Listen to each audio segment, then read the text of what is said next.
The rain hammered against the windshield as Sarah clutched her leather portfolio, watching the water stream down in rivets that blurred the city lights into abstract paintings. Her phone buzzed for the third time, another message from her assistant reminding her about tomorrow's presentation to the board of directors at Quantum Dynamics, the tech giant she'd been trying to partner with for 18 months. This meeting could make or break her small consulting firm. The taxi she'd been waiting for never showed. Typical. She stood under the inadequate awning of her apartment building, watching her chances of making it to her hotel near the airport slip away with each passing minute. She had an early morning flight, and the presentation materials were too sensitive to check in her luggage. Everything had to be perfect. A black sedan pulled up to the curb, and a man rolled down the window. He had kind eyes, she noticed immediately, and a slight stubble that suggested he'd been working long hours. He wore a simple black jacket and a gray shirt. "Are you waiting for a ride?" he called out over the sound of the rain. "My taxi never came," Sarah replied, raising her voice to be heard. "I need to get to the Marriott near the airport." "Hop in. I'm heading that direction anyway." Sarah hesitated. Her mother's voice echoed in her head about stranger danger, but something about his demeanor felt safe. Besides, she was desperate. She hurried to the car and slid into the back seat, grateful to be out of the downpour. "Thank you so much," she said, buckling her seatbelt. "You're a lifesaver. I have the most important meeting of my life tomorrow morning." He glanced at her in the rearview mirror and smiled. "Must be pretty significant to have you this stressed on a Tuesday night." "You have no idea. I've been preparing for months." She caught herself. "Sorry, I'm Sarah, by the way. I don't usually get into random cars, but desperate times and all that." "No judgment here. I'm Michael. And don't worry, I promise I'm not a serial killer. Those guys usually don't drive sensible sedans." Sarah laughed despite her nerves. The tension in her shoulders eased slightly. "Fair point. So do you do this often? Pick up stranded people in the rain?" "Not usually, but you looked like you were having a rough night. Plus, like I said, I was heading this way anyway." They merged onto the highway, and Sarah found herself relaxing into the comfortable leather seat. The car was immaculately clean, she noticed, with that new car smell still lingering. Michael drove with a confident ease, navigating the slick roads without any of the aggressive jerking that usually made her car sick. "So, what kind of meeting has you this wound up?" Michael asked, his eyes focused on the road. Sarah normally wouldn't discuss business with strangers, but something about the anonymous intimacy of the car, the darkness outside punctuated by passing headlights, made her want to talk. "It's a partnership proposal with a major tech company. My firm specializes in operational efficiency consulting, and we've developed this proprietary algorithm that could revolutionize their supply chain management. If they agree to partner with us, it could transform my entire business." "Sounds impressive. You must have worked hard to get this opportunity." 3 years of building credibility, 18 months of negotiations just to get in the door. "Tomorrow I present to their board of directors." She paused, then added, "I'm terrified, if I'm being honest." Michael was quiet for a moment, then said, "You know what I've learned? The things that scare us the most are usually the things worth doing. If it didn't matter, you wouldn't be nervous." "That's very zen of you," Sarah said with a slight smile. "Are you a philosopher when you're not driving?" "Something like that." He changed lanes smoothly. "Tell me about this algorithm of yours." Sarah found herself explaining the technical details, surprised by his insightful follow-up questions. He seemed to grasp the complexities quickly, asking about implementation challenges and scalability issues that even some of her team members hadn't considered. "You seem to know a lot about business operations," she observed. "What do you do when you're not rescuing damsels in distress?" "Oh, I dabble in a few things," he said vaguely. "Mostly I just try to solve problems. What about you? How did you get into this field?" Sarah told him about her journey, how she'd started as a junior analyst at a big consulting firm, working 100-hour weeks and sacrificing her 20s to climb the corporate ladder, how she'd seen inefficiencies that cost companies millions but were ignored because that's the way things had always been done, how she'd finally taken the leap 3 years ago to start her own firm with 2 colleagues who shared her vision. "That takes courage," Michael said. "Most people talk about starting something. Few actually do it." Some days I wonder if I was brave or just stupid, Sarah admitted. The first year, we barely made payroll. There were nights I couldn't sleep, wondering if I'd made a catastrophic mistake. But you pushed through. Didn't have much choice. When you burn the boats, you either swim or drown. She looked out the window at the lights of the city, giving way to the darker stretches near the airport. I just hope tomorrow goes well. This company, Quantum Dynamics, they're the holy grail. If we can prove ourselves with them, every other tech firm will want to work with us. Quantum Dynamics, Michael repeated. They're a solid company. Innovative leadership. You know them? I'm familiar with their work. What time is your meeting? 9 in the morning. I'm flying out at 6 to make sure I'm there early. I want to walk through the presentation space, get comfortable with the room. She laughed self-consciously. I'm probably overthinking it. Preparation isn't overthinking. It's professional. He pulled off the highway toward the airport hotels. Besides, if you've made it this far, you clearly know what you're doing. They pulled up to the Marriott entrance, and Sarah gathered her things. She pulled out her wallet, but Michael waved her off. No charge. Consider it good karma for your meeting. Sarah insisted. Please, let me give you something. You've gone out of your way. Tell you what, if your meeting goes well tomorrow, you can buy me a coffee sometime and tell me how it went. Deal, Sarah said, smiling genuinely for the first time that evening. She scribbled her business card and handed it to him. Thank you, Michael. Really. You've been incredibly kind, and talking through everything actually helped calm my nerves. You're going to do great tomorrow. Just remember, they wouldn't be meeting with you if they didn't already see the value in what you're offering. This meeting is just the formality. Sarah stepped out into the covered entrance, then leaned back in before closing the door. That's actually the perfect perspective. Thank you. I mean it. She watched the black sedan pull away, then headed into the hotel lobby, feeling more centered than she had in weeks. There was something about Michael's calm confidence that had rubbed off on her. She checked in, went to her room, and ran through her presentation one final time before bed. For the first time in months, she fell asleep quickly, without the usual anxiety keeping her awake. The morning came quickly. Sarah was up before her alarm, going through her usual pre-presentation routine. She selected her navy blue power suit, the one that always made her feel invincible. She reviewed her notes over coffee and a light breakfast, then caught her flight with time to spare. By 8:15, she was walking through the gleaming lobby of Quantum Dynamics headquarters, a stunning building of glass and steel that spoke of innovation and success. The receptionist directed her to the 20th floor, where she was met by Jennifer Park, the VP of Strategic Partnerships, who had been her main contact throughout the negotiation process. Sarah, so glad you made it safely. How was your flight? Smooth, thank you. Sarah shook her hand firmly. I'm excited to finally present to the board. They're eager to hear what you have to say. Jennifer led her down a corridor lined with awards and patents. We have about 30 minutes before we begin. Let me show you the boardroom so you can get set up. The boardroom was exactly what Sarah expected from a company worth billions. A massive oval table of polished mahogany, ergonomic leather chairs, and a wall of windows offering a panoramic view of the city. At the far end was a presentation screen and podium. Sarah began setting up her laptop, testing the connection, ensuring her slides displayed correctly. Can I get you anything? Water? Coffee? Jennifer asked. Water would be great, thank you. As Jennifer left, Sarah took a moment to stand at the window, looking out over the city. She thought briefly of Michael and his encouraging words. She pulled out her phone and considered sending him a quick text, but realized she didn't have his number. She had given him her card, but he hadn't reciprocated. Oh well. If the meeting went well, maybe he would reach out and she could thank him properly. The boardroom began to fill. Jennifer returned with water and made introductions.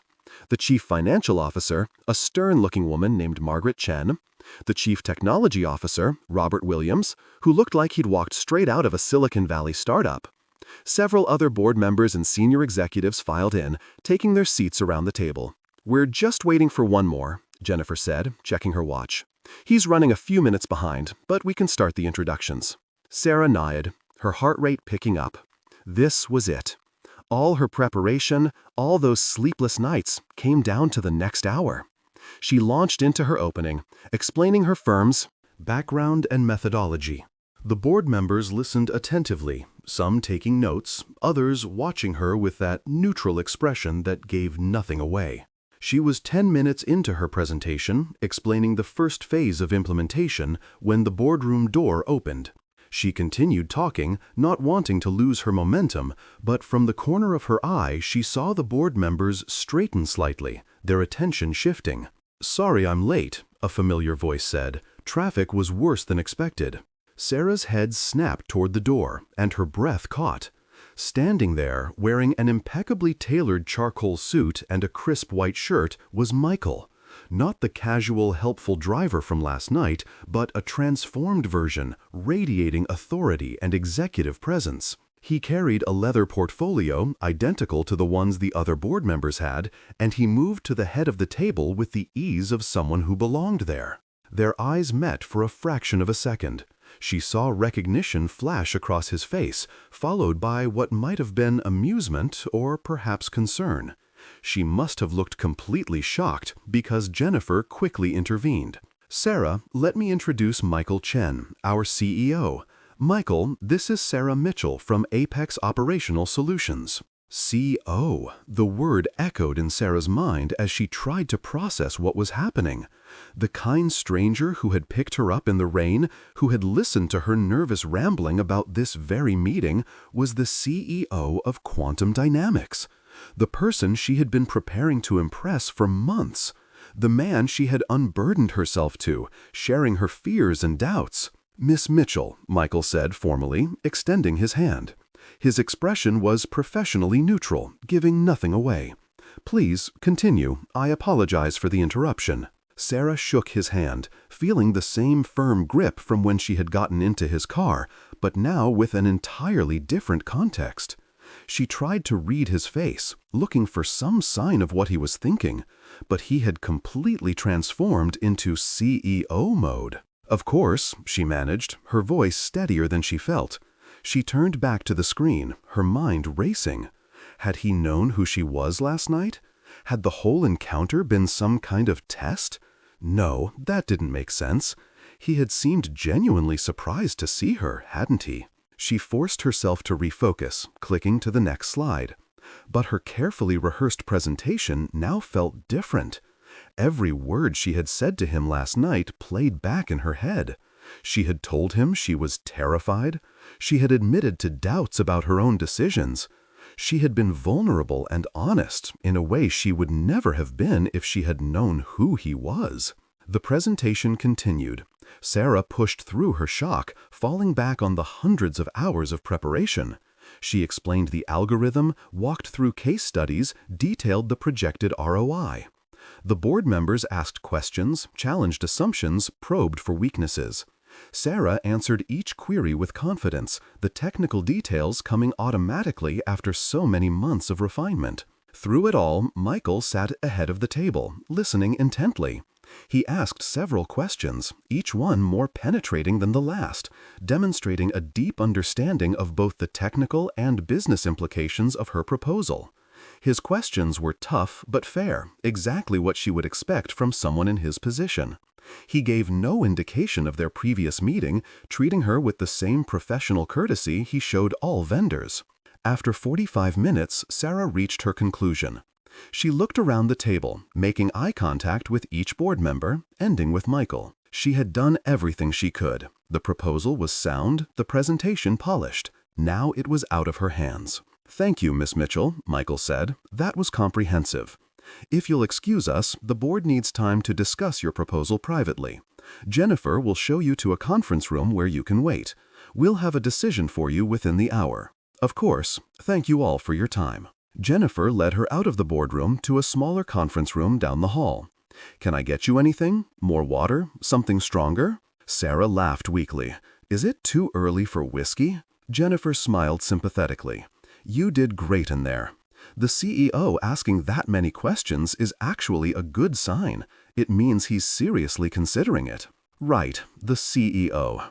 Sarah sat down, trying to process everything. "Jennifer, can I ask you something? What's Michael Chen like to work for?" Jennifer considered the question. He's brilliant, demanding, but fair. He started this company from nothing 15 years ago, and he's built it into what it is today. People respect him because he never asks anyone to do something he wouldn't do himself." She paused. "Why do you ask?" "Just trying to understand who I'm potentially partnering with."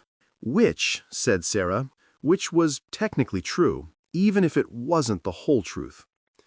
After Jennifer left, Sarah pulled out her phone and did what she should have done before the meeting. She looked up Michael Chen online. There he was, featured in Forbes, Business Insider, TechCrunch. The articles detailed his rise from a software engineer to founder and CEO of one of the most innovative companies in the industry. There were photos of him at tech conferences, accepting awards, speaking at universities. He was younger than most CEOs of companies this size, just 42, and he had a reputation for being hands-on and unconventional in his approach to leadership. Sarah kept scrolling, and then she found something that made her pause. An article from 6 months ago about work-life balance. In it, Michael was quoted as saying he sometimes drove for a ride-sharing service under a pseudonym, just to talk to regular people and stay grounded. He said it helped him maintain perspective and understand the real-world problems his technology was meant to solve. So, it hadn't been completely random. He really had been out driving, probably to decompress after a long day. But he couldn't have known who she was, or that she would be presenting today. The timing had simply been an extraordinary coincidence. The hour felt like 3. Sarah tried to read her emails, but she couldn't focus.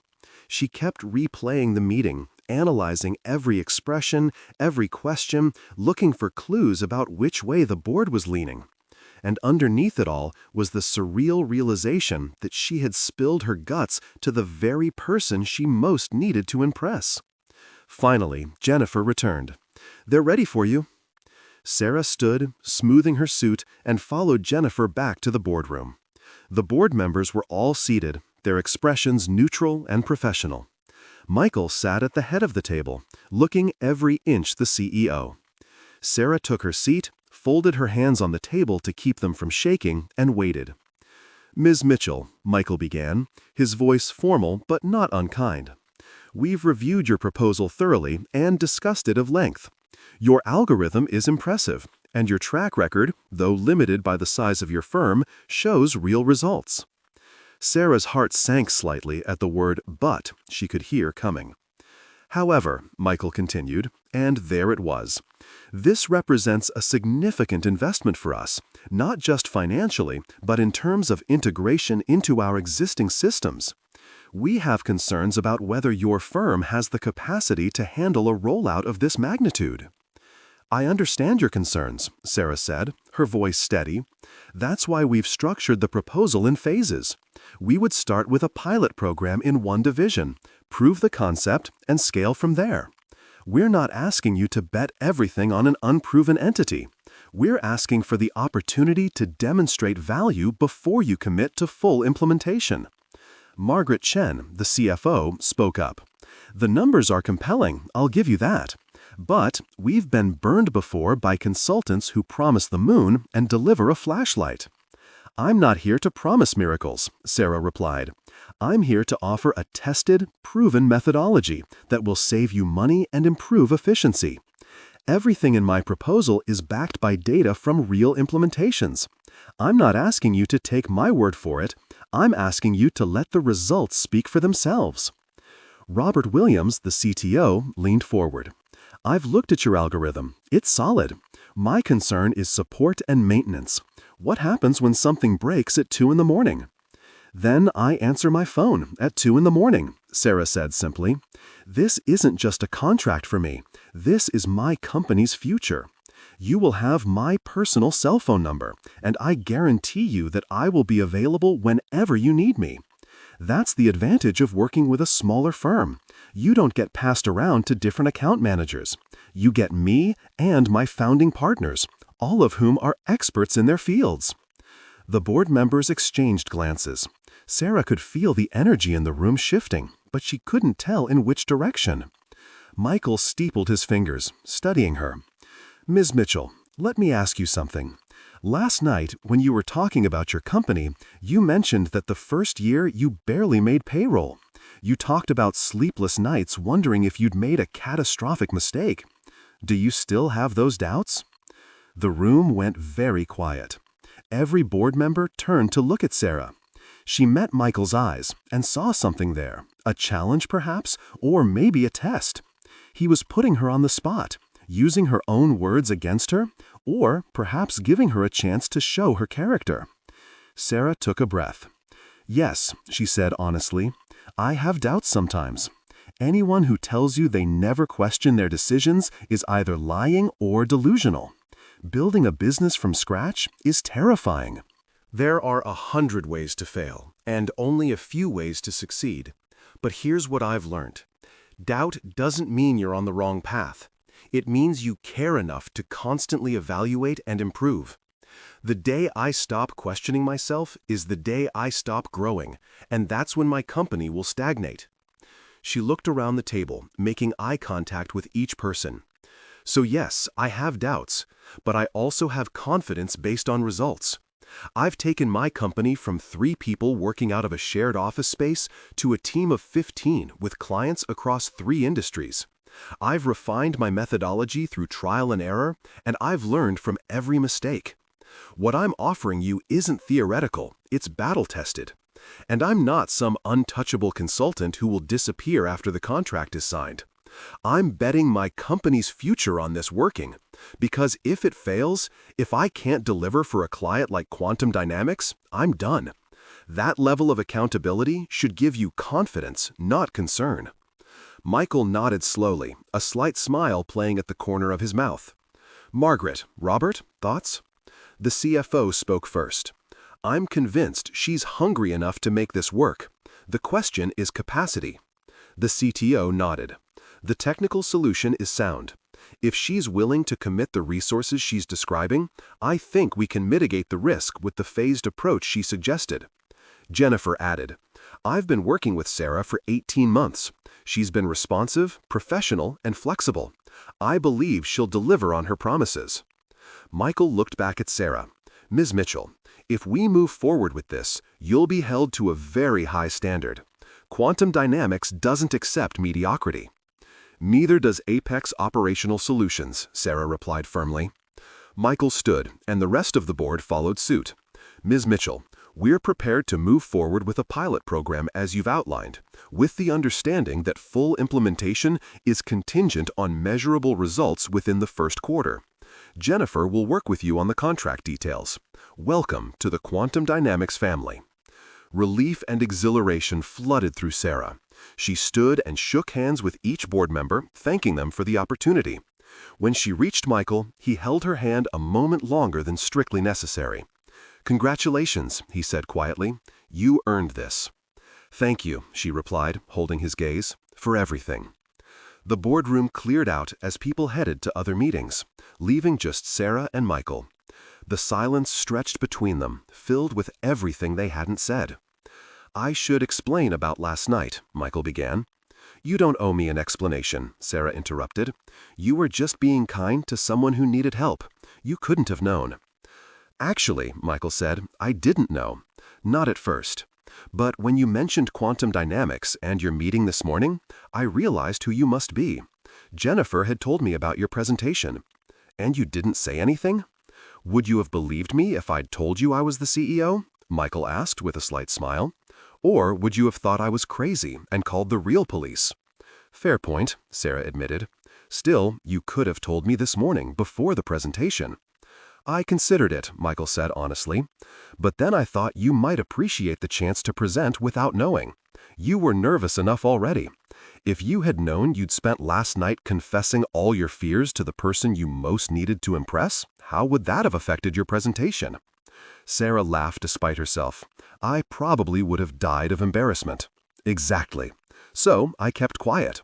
But for what it's worth, everything you said last night only reinforced my positive impression of you. The fact that you're willing to be honest about the challenges, that you don't pretend to have all the answers, that's refreshing. Too many consultants come in here acting like they've never failed at anything. Michael walked to the windows, looking out over the city. "I started quantum dynamics when I was 27, he said quietly. "I had an idea and just enough funding to get started. For the first 2 years, I was one bad quarter away from bankruptcy. I worked 18-hour days, slept in my office more often than I slept at home. I questioned every decision. I wondered if I was delusional for thinking I could compete with established players. So when you talked about those sleepless nights and those doubts, I understood exactly what you meant." "Why do you drive for a ride-sharing service?" Sarah asked. "I read the article, but I'm curious about the real reason, not the PR version." Michael turned to face her. "Because when you're a CEO, everyone manages up to you. They tell you what they think you want to hear. The truth gets filtered through layers of hierarchy until you're living in a bubble. Driving lets me have conversations with people who have no idea Who I am. They're honest in a way my employees can't be. Last night, you were completely yourself because you had no reason not to be. That's rare." "And did you learn anything from our conversation?" Sarah asked. Michael smiled. "I learned that my instincts about your company were correct. I learned that you're as genuine as you are competent. And I learned that sometimes the universe has a sense of humor about timing." Sarah gathered her materials, preparing to leave. "Michael, I want you to know that I'm going to deliver on everything I promised in there, not because I'm afraid of failing, but because I genuinely believe in what we can accomplish together." "I know you will," Michael said. "That's why I convinced the board to take the chance. Well, that and the fact that your algorithm really is brilliant." They walked toward the door together. "Sarah, can I ask you something?" Michael said as they reached the hallway. "That coffee I mentioned last night, the one you promised if your meeting went well, does the offer still stand now that you know who I am?" Sarah considered this. The dynamics had certainly changed. He wasn't just a kind stranger anymore. He was her client, the CEO of her most important account. Getting personally involved could complicate things, but she also felt a connection that had nothing to do with business, a genuine rapport that had formed before titles and positions mattered. "On one condition," Sarah said. "When we have that coffee, you're just Michael and I'm just Sarah. No CEO, no consultant, just two people talking." "Deal," Michael said, extending his hand.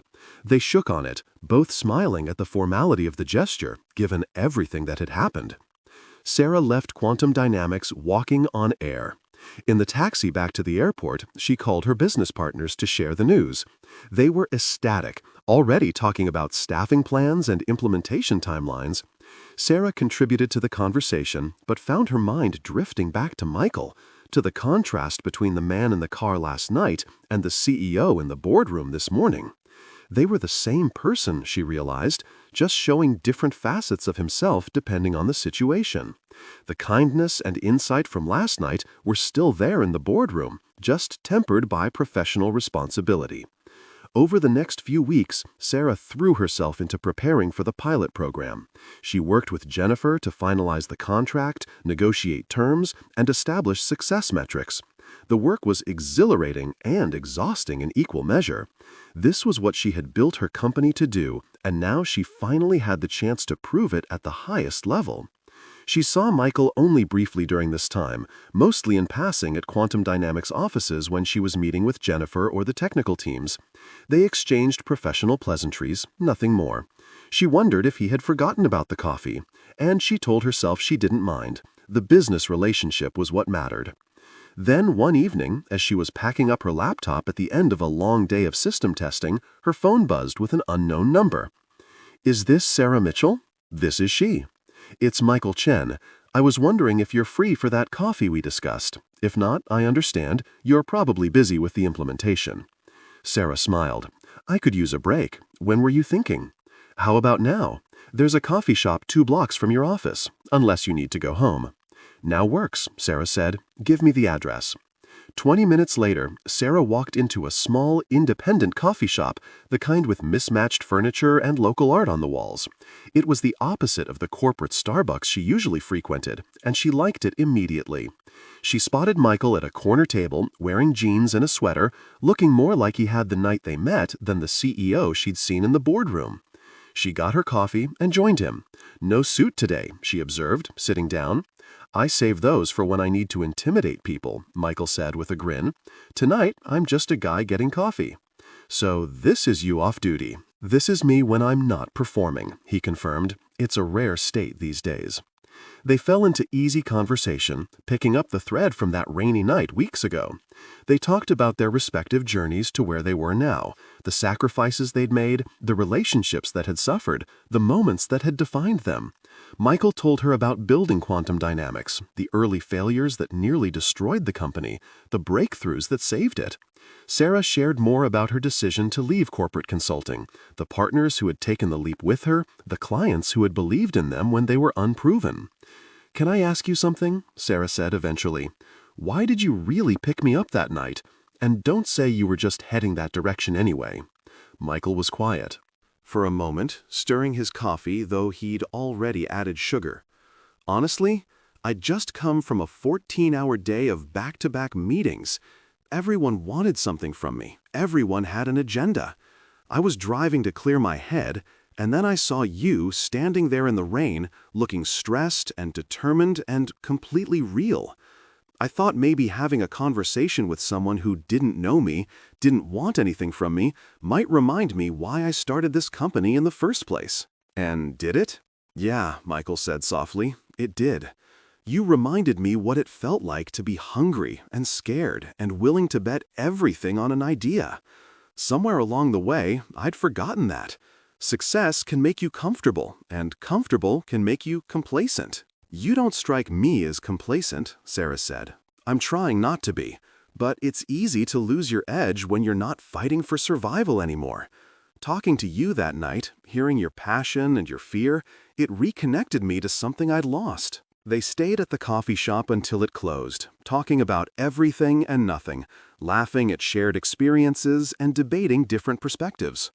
When they finally left, walking out into the cool evening air, Sarah felt something she hadn't felt in years, a genuine connection with someone who understood the unique pressures of building something from nothing.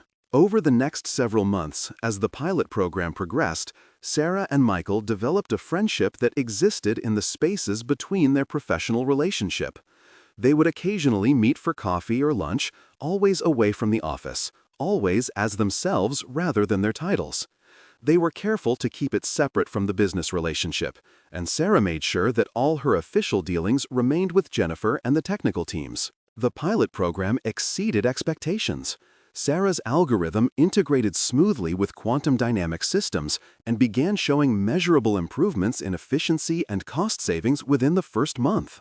The technical teams were impressed, the CFO was happy with the financial results, and Michael asked Sarah to present the results to the board for approval to expand to full implementation. Standing in that same boardroom 6 months after her initial presentation, Sarah felt completely different. She wasn't nervous this time. She had results to back up her promises, and she had earned the respect of everyone in the room. She walked through the data confidently, answered questions with ease, and concluded with a proposal for full implementation across all divisions. The board approved it unanimously. As people filed out of the room congratulating her, Michael hung back. "Can we talk for a minute?" he asked quietly. They waited until the room was empty. "Sarah, I need to tell you something," Michael began. "The board has approved full implementation, which is fantastic for both our companies. But I need to know if we're going to continue our friendship outside of work, because if we are, I need to recuse myself from direct oversight of this account. It's a conflict of interest for me to be both your client representative and your friend." Sarah appreciated his directness. "What do you want?" she asked. "Honestly, I value our friendship. These past few months, our conversations have been some of the most genuine interactions I've had in years. But I also recognize that puts us both in a complicated position." "What if we're just honest about it?" Sarah suggested. "We're friends. That's not a crime. We've been careful to keep business and personal separate. I work with Jennifer and your teams, not directly with you. As long as we maintain those boundaries, I don't see why we can't be both." Michael considered this. "You're right, we've been professional about it. I just wanted to make sure we were on the same page." "We are," Sarah confirmed. "And Michael, I value our friendship too. You've been a mentor and a friend at a time when I really needed both. I don't want to lose that." They left the boardroom together, and as they walked toward the elevator, Michael said, "There's something I've been wanting to ask you. Next month, Quantum Dynamics is hosting a gala for our 15th anniversary. It's a big event, investors, partners, media. I'd like you to come, not as a vendor, but as my guest." Sarah stopped walking. "Michael, are you asking me on a date?" "I'm asking you to attend an event with me," Michael said carefully. "Whether that's a date or two friends supporting each other at a work function, I guess that's up to you." Sarah thought about this. The implementation was going well, her company was finally stable, and she'd kept things professional despite the growing feelings she'd been trying to ignore. "What's one more complication?" she thought. "I'd like that," she said, "as long as you're clear about what you're asking for. I'm asking to spend an evening with someone I enjoy spending time with." Michael said simply, "Someone who challenges me, who understands me, who isn't afraid to call me out when I'm wrong. What that becomes beyond that, we can figure out together." The gala was everything Sarah expected from a Quantum Dynamics event. The venue was spectacular, the food was exquisite, and the guest list read like a who's who of the tech industry. Michael gave a speech about the company's journey, thanking employees and partners, casting a vision for the next 15 years. Sarah watched him command the room with ease, seeing yet another facet of the man who had picked her up in the rain. Later, as they danced to music from a live band, Michael said, "You know, I've been thinking about that night we met. If I hadn't decided to drive that evening, if your taxi had shown up on time, we never would have met this way." "Fate or coincidence?" Sarah asked. "Does it matter? We're here now." Sarah leaned in slightly. "For what it's worth, I'm glad your timing was terrible that night." Michael laughed. Worst sense of timing in the world, but sometimes that works out. As the evening wound down and guests began to leave, Michael walked Sarah to her car. "Thank you for coming tonight," he said. "I know it complicated things." "Everything about us," Sarah replied, "but I wouldn't change any of it." Michael reached out and gently took her hand. "Sarah, I know we've been dancing around this for months, trying to keep things professional, trying to maintain boundaries, but I think we both know there's something here. I'd like to see where it goes, if you're willing to take that risk." Sarah looked at their joined hands, thinking about all the reasons this was a bad idea. He was her biggest client. A relationship could jeopardize everything she'd worked for. If it went badly, she could lose both the business and the friendship. But she also thought about all the conversations they'd had, the way he challenged her thinking, the way he made her laugh, the way she felt completely herself around him. "I'm willing," she said finally, "but we do this right. We're honest with our teams about the relationship. We maintain clear boundaries between personal and professional, and if it ever becomes a problem for either of our companies, we address it head-on." "Agreed," Michael said. He pulled her closer. "You know what I love about you? You approach a relationship the same way you approach business, with a clear plan and contingencies." "Is that a criticism?" "It's admiration. You're consistent in everything you do. That's rare." He kissed her then, gentle and tentative at first, then with growing confidence as she responded. When they finally pulled apart, Sarah laughed softly. "What?" Michael asked. "I was just thinking, if someone had told me that night in the rain that I was kissing the CEO of Quantum Dynamics 6 months later, I would have thought they were insane." "Life has a way of surprising us," Michael said, still holding her close. "Sometimes the best things happen when we're not looking for them." They stood there for a moment longer, neither wanting to break the spell. Finally, Sarah stepped back reluctantly. "I should go. Early meeting tomorrow with your technical team about the Phase 2 rollout." "Always working," Michael teased. "That's one of the things I admire about you." "Says the man who drives for a ride-sharing service to unwind," Sarah countered. "Touché." He opened her car door for her. "Drive safely. Text me when you get home?" "I will." Sarah drove home with her mind spinning. She'd come to this city 3 years ago with nothing but an idea and a determination to succeed.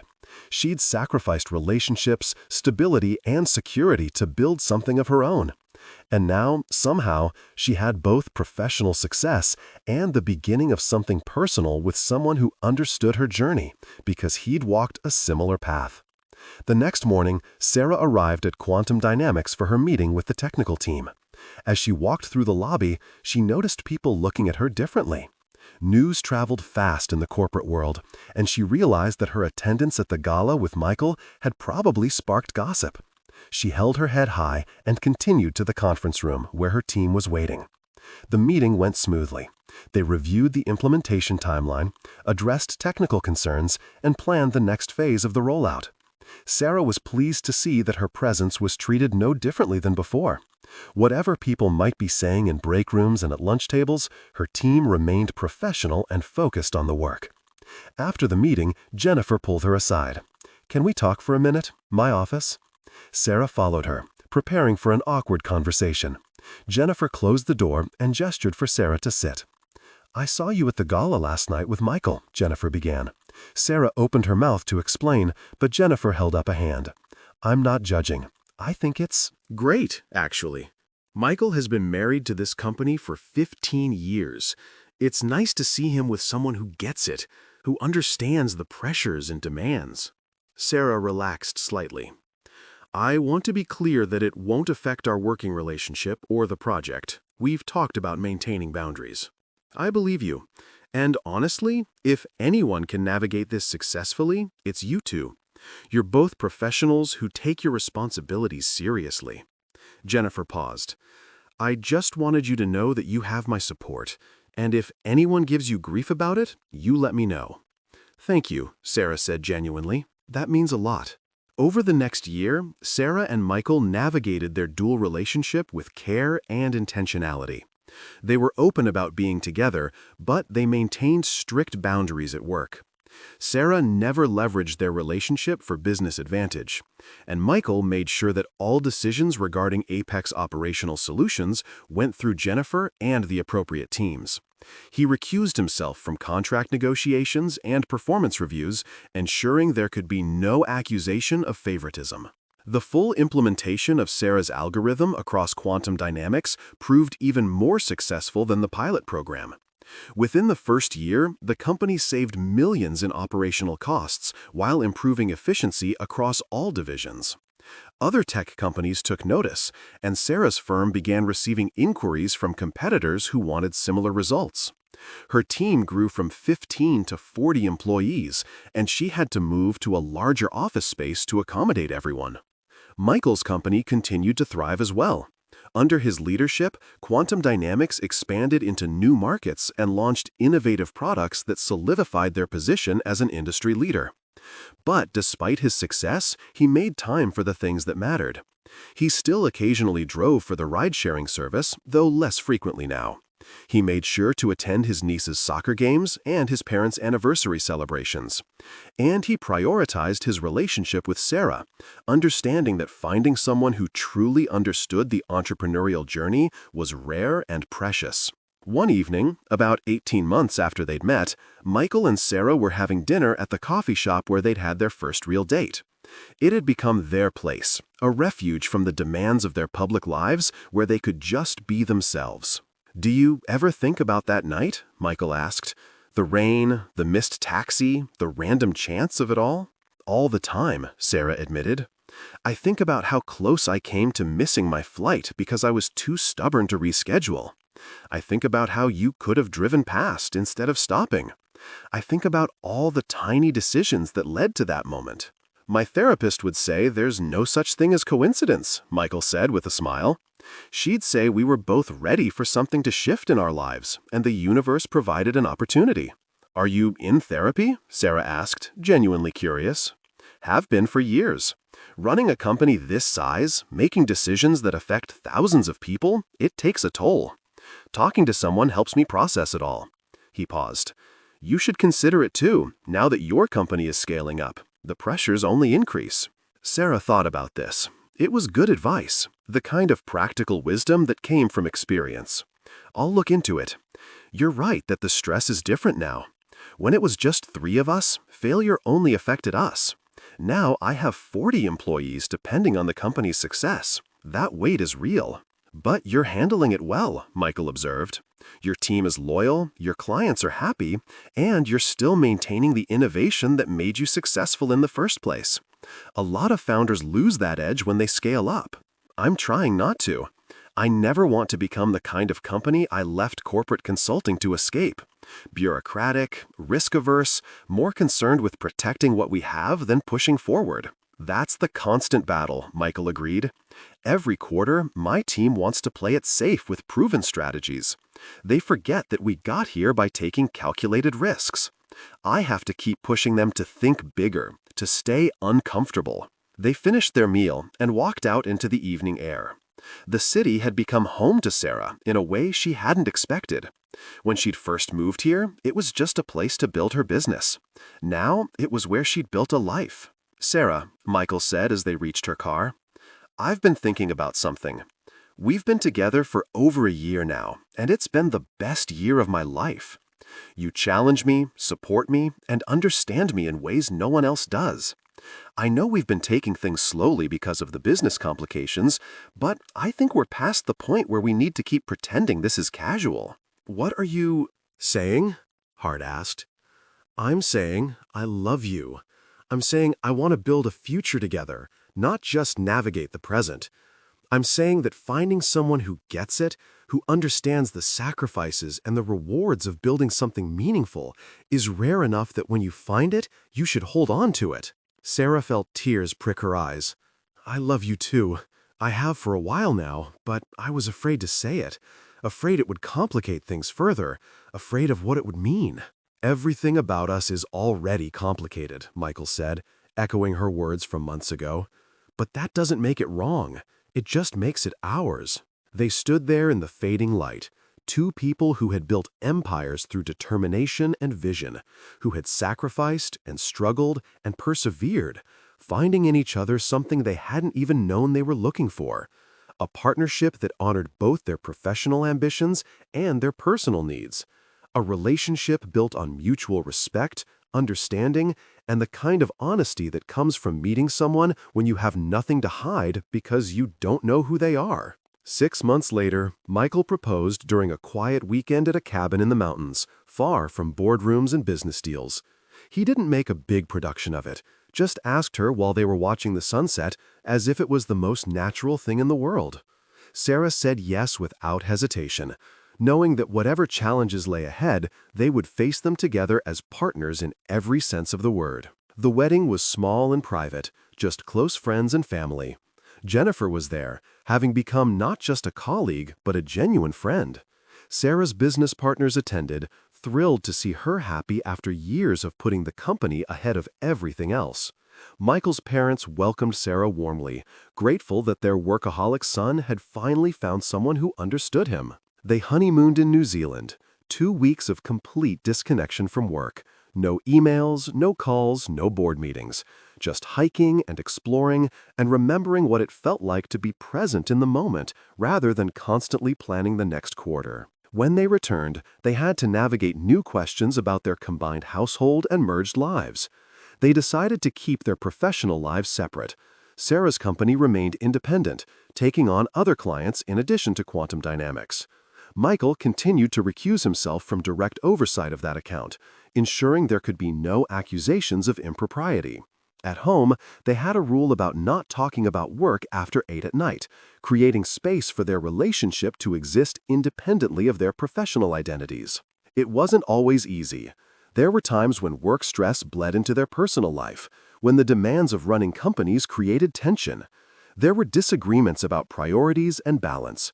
But they had something many couples lacked, a fundamental understanding of what drove each other, what motivated them, what scared them. They'd seen each other at their most vulnerable and most powerful, and they'd chosen each other anyway. 2 years after their wedding, Sarah stood in her office looking at the growth charts on her wall. Apex Operational Solutions now had offices in 3 cities and a staff of over 100. They'd expanded beyond operational efficiency into broader strategic consulting, and they'd built a reputation as the firm that delivered results rather than just reports. She'd achieved everything she'd set out to do when she'd left corporate consulting 5 years ago. Her phone rang. Michael's name appeared on the screen. "Hey," she answered. "What's up?" "Nothing urgent. I just wanted to hear your voice. Long day of meetings, and I needed a reminder of what matters." Sarah smiled. "You're getting sentimental in your old age. I prefer to think of it as gaining perspective. So, dinner tonight? Our place?" Our place meant the coffee shop where they'd had their first real conversation. It had become a tradition, eating there at least once a month to remind themselves of where they'd started. "Sounds perfect. 7 o'clock? See you then." Sarah hung up and turned back to her window, looking out over the city. She thought about that rainy night 5 years ago, standing under an inadequate awning, watching her taxi fail to appear. She'd been so focused on the presentation, so worried about making the right impression, so convinced that everything depended on that one meeting. She'd been right about the meeting being important, but she'd been wrong about what mattered most. Yes, landing Quantum Dynamics as a client had transformed her business, but meeting Michael had transformed her life in ways she never could have anticipated. He'd shown her that success didn't require sacrificing everything else, that it was possible to build something meaningful both. That evening, as they sat in their familiar corner of the coffee shop, Michael reached across the table and took her hand. "Do you remember what you ordered that first night?" he asked. A latte with an extra shot. I was exhausted, but needed to stay alert in case you turned out to be an axe murderer. "And do you remember what I said about doubt?" That it means you care enough to constantly evaluate and improve, Sarah recited. That the day you stop questioning yourself is the day you stop growing. "I've been thinking about that lately," Michael said, "about growth and evolution. Quantum Dynamics is stable now, successful beyond what I imagined when I started it, but I've been feeling like I'm maintaining rather than building, like I've lost some of that hunger that drove me in the early days." What are you thinking? Sarah asked, recognizing the tone in his voice. She'd heard it before when he was working through a major decision. "I'm thinking about stepping back from day-to-day operations, promoting Jennifer to CEO and moving into a chairman role where I can focus on strategy and innovation without the administrative burden. I'm thinking about freeing up time for other things, maybe teaching, maybe advising startups, maybe just spending more time with my wife." Sarah squeezed his hand. That sounds like a healthy evolution, not a retreat. "That's what my therapist said. But it's scary, letting go of something I've built my entire adult life around." I know the feeling, Sarah said. I've been thinking about similar things. Apex is stable enough now that it doesn't need me micromanaging everything. I've been considering bringing in a COO to handle operations so I can focus on the work I actually love, the strategy and innovation rather than the administrative details. "So we're both contemplating the same transition," Michael observed, "moving from founders to visionaries, from operators to strategists." It's terrifying, Sarah admitted, but also exciting. We built these companies to give us freedom, not to become prisons of our own making. They talked late into the evening about possibilities and fears, dreams and practical realities. They challenged each other's assumptions and supported each other's ambitions. They were honest about the risks and realistic about the challenges. It was the kind of conversation that only worked because they'd built a foundation of trust and understanding over years of navigating complexity together. Walking to their cars afterward, Michael pulled Sarah close. "You know what the best decision I ever made was?" he asked. Starting Quantum Dynamics? Sarah guessed. No. Deciding to drive that night instead of going straight home. Deciding to stop when I saw someone who needed help. Everything good in my life traces back to that moment. For me, it was missing that taxi, Sarah said. Best transportation failure of my life. They kissed under the streetlights. Two people who had found each other through a combination of chance and choice, who had built something meaningful together through intention and effort. They weren't perfect, and their relationship wasn't without challenges, but they were partners in the truest sense, supporting each other's growth while building a life that honored both their ambitions and their humanity. A year later, both transitions had been successfully implemented. Jennifer was thriving as CEO of Quantum Dynamics, bringing fresh energy and perspective while honoring Michael's vision. Sarah's new COO had taken the administrative burden off her shoulders, allowing her to focus on the strategic work that energized her. Both companies continue to grow and succeed, proving that good leadership was about building systems and teams that could thrive independently. Michael had started teaching a course on entrepreneurship at the local university, sharing hard-won wisdom with the next generation of founders. He also advised several startups, helping young entrepreneurs avoid the mistakes he'd made and capitalize on opportunities he'd missed. He found the work deeply satisfying in ways that running Quantum Dynamics no longer was. Sarah had returned to the hands-on consulting work she loved, diving deep into complex organizational challenges without the distraction of managing a growing company. She also started speaking at conferences, sharing insights about building businesses with integrity and purpose. She discovered she had a gift for articulating the emotional and psychological aspects of entrepreneurship that most business books ignored. They bought a house together, finally merging their separate lives into a shared home.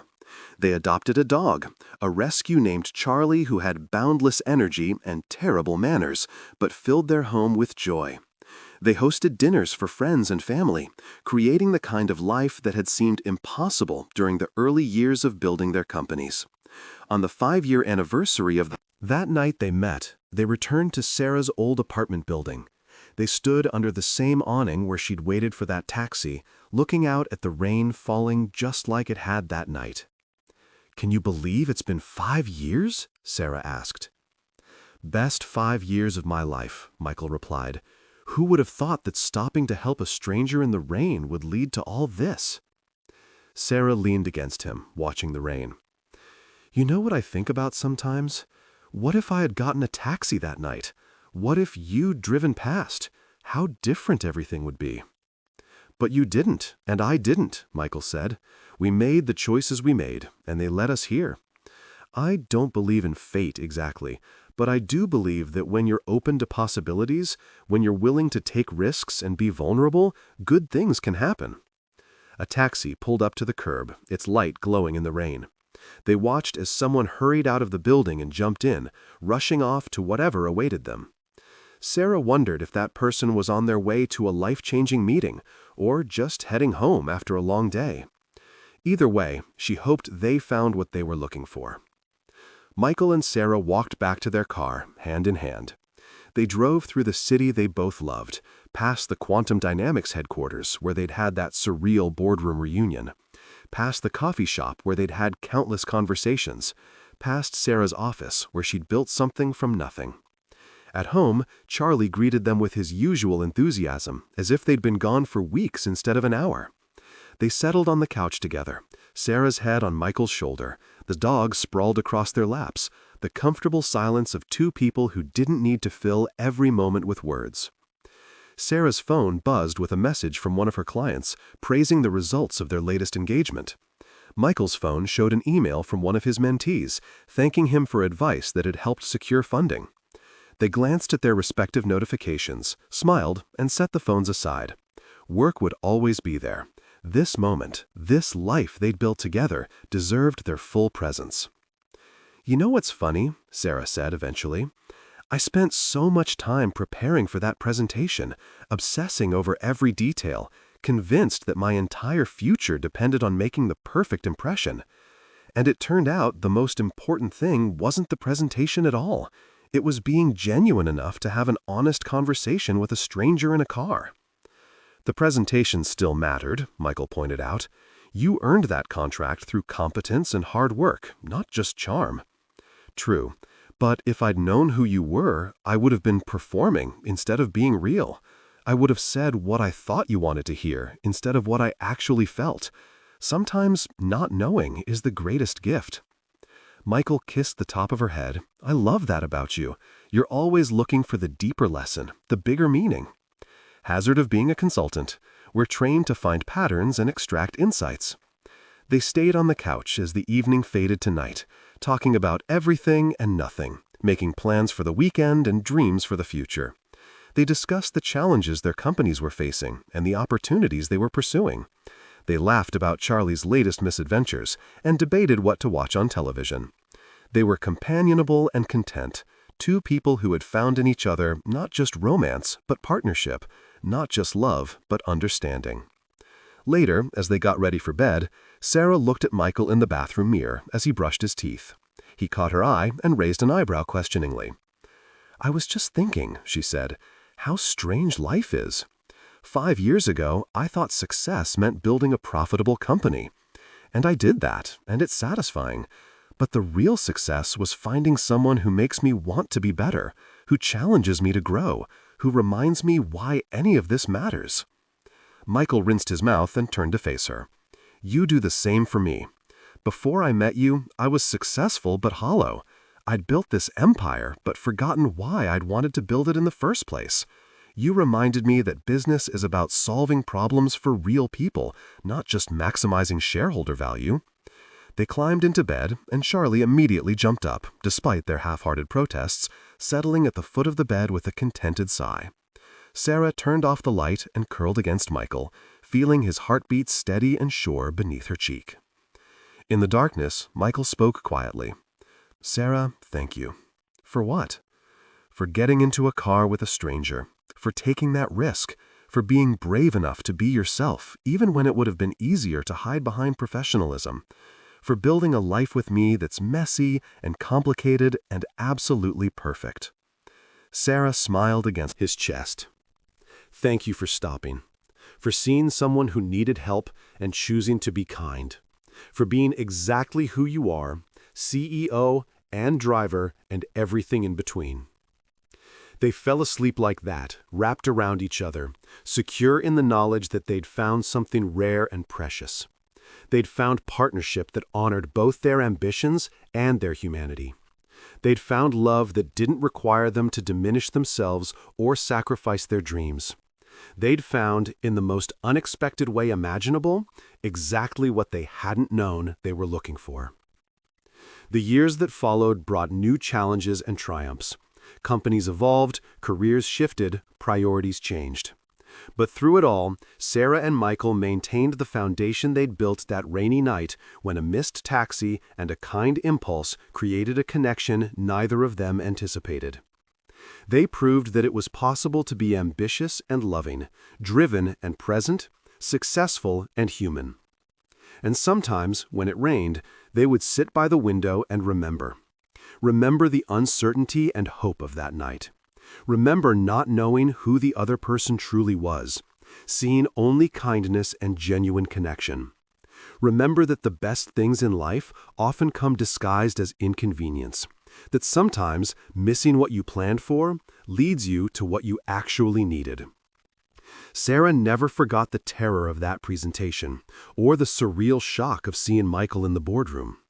But more than that, she remembered the conversation in the car, the honesty she'd shown because she had nothing to lose, the connection formed without agenda or artifice. That authenticity became the cornerstone of everything they built together, both professionally and personally. Michael never forgot the exhaustion that had driven him to go driving that night, or the refreshing honesty of talking to someone who saw him as just another person.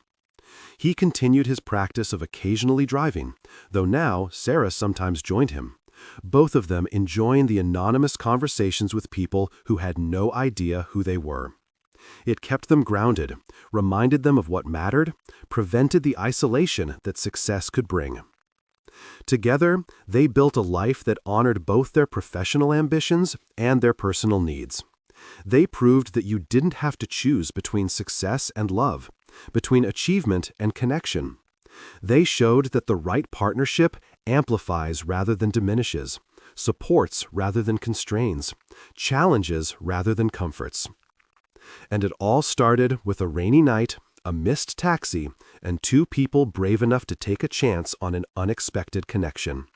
Sometimes, the best things in life happen when plans fall apart, when we're vulnerable enough to accept help, when we're authentic enough to be ourselves. Sarah had thought Michael was just a driver, a kind stranger offering a ride. She had no idea he would become her partner, her love, her home. But that's the beautiful unpredictability of life. that the person who changes everything can appear in the most ordinary moment, disguised as something simple, revealing themselves to be extraordinary.